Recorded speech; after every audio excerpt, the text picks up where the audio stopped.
The Texas A&M Aggies are finally ready to welcome in a new era of football under head coach Mike Elko, who is in his first season at Texas A&M, coming from the University of Duke. Now today on Tater Too Real, I'm going to keep it too real on why I believe Texas A&M will be a good team in 2024. Stay tuned. Man, Texas A&M has champagne money but beer taste. Now Tater Too Real, what do you mean by that? We all know one thing about Texas A&M. When it comes to writing checks, there is no one better than Texas A&M. We just saw them pay Jimbo Fisher $77 million as part of his buyout, so paying coaches top dollar or paying an NIL is not a problem at Texas A&M. But here's where the beer taste comes in at. Texas A&M only won 12 games over the past 2 seasons, so they paid Jimbo Fisher all of that money for nothing. And it was reported also that Jimbo Fisher was just pretty much recruiting top players, not players that fit into his program, not players of high character. And that is why so many of those recruits have transferred out of the program. And now, welcome the Mike Elko era. And when Mike Elko got hired at Texas A&M, I know a lot of fans didn't really like it because it wasn't a big name. It wasn't a sexy hire. But I'm telling you guys, Mike Elko is a great head coach, and you're definitely going to see a big difference starting this season at Texas A&M. Now, let's talk about the offense. The Texas A&M Aggies offense will be led by quarterback Conner Weigman, who is on many draft boards to be the first quarterback taken or the second. And before he got injured last year in 3.5 games, he passed for 979 yards and 8 touchdowns. And I want to talk about Conner Weigman for a second. He was a highly recruited quarterback coming out of high school. He have a lot of upside, a lot of untapped potential still, and I cannot wait to see what Mike Elko does with him at Texas A&M. Considering what he just did with Riley Leonard, who is now the quarterback at Notre Dame, I expect big things for Conner Weigman this season. Also up front on the offensive line, they will be returning 3 starters, and it is a new head coach, so I'm not sure those same 3 guys will be starting, but I can be sure of this. Trey Zoom III will be starting. Besides that, you have offensive line transfer from the University of Kansas, Amar J. Reed Adams. He's definitely going to take somebody's spot in my opinion. Besides that, everything else is kind of up in the air. But at running back, Texas A&M will be led by Ruben Owens, a former 5-star running back.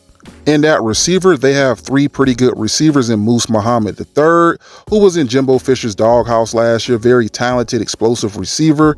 Also, they have Noah Thomas and Jaheed Walker. So they have 3 capable receivers for Conner Weigman to throw the ball to.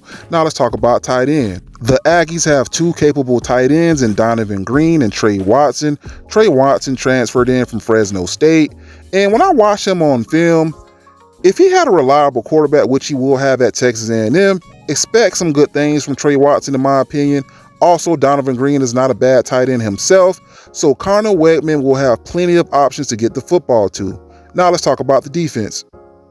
The defense is head coach Mike Elko's calling card, and I'm going to tell you guys right now, Texas A&M got to have one of the top 5, the top 6 defensive line units in all of college football, in my opinion, because they're headlined by Nick Scorton, who led the Big Ten in sacks last year at Purdue. Now he's at Texas A&M. Also, you have a great defensive lineman in Shamar Turner, who turned the NFL down so he can come back to Texas A&M and improve his skills. Also, you have Shamar Stewart and DJ Hicks on the defensive line, and this is going to be the strength of the team, in my opinion. Now, at linebacker, it's going to be hard replacing All-American Edgerrin Cooper, but they do have 2 great linebackers in Torian York and the traitor Scooby Williams. I am a Florida Gator who came from the University of Florida, so Torian York and Scooby Williams will man down the linebacker positions, and they're going to be solid players. Scooby Williams he's in between great and average. He's almost great. Maybe head coach Mike Elko can make him become great, but Scooby Williams have a lot of potential. Can't wait to see what he does at Texas A&M. Now let's talk about the defensive back unit. The Texas A&M Aggies have an absolute star in the making in safety Bryce Anderson, and the cornerback positions will be manned down with cornerback Will Lee III from Kansas State University, also 4th-year starter Tyreek Chappell. So overall, This is going to be a very, very solid Texas A&M defense, headlined by that strong, physical, aggressive defensive line unit. Now, let's talk about the future of Texas A&M football. According to 247sports.com, the Texas A&M Aggies finished number 16 in the recruiting rankings for the 2024 class. And as it stands right now, the Texas A&M Aggies are sitting at number 9 for the 2025 class, headlined by their 5-star quarterback, Husan Longstreet. And we all know it's not easy for a coach to come to a program after the season when it's so close to National Signing Day and all that, early signing day. So the fact that Mike Elko was still able to put together a top 16 class is absolutely amazing, and I cannot wait to see the future of this program. Now let's talk about their schedule and my prediction for the season. The 2024 Texas Aggies will kick off their season versus a very good Notre Dame team. Then they will go on to play McNeese State, then the Florida Gators and Bowling Green. I do believe the Aggies will finish 8-4. I think the Gators, Missouri, Texas, and Notre Dame will beat Texas A&M this season.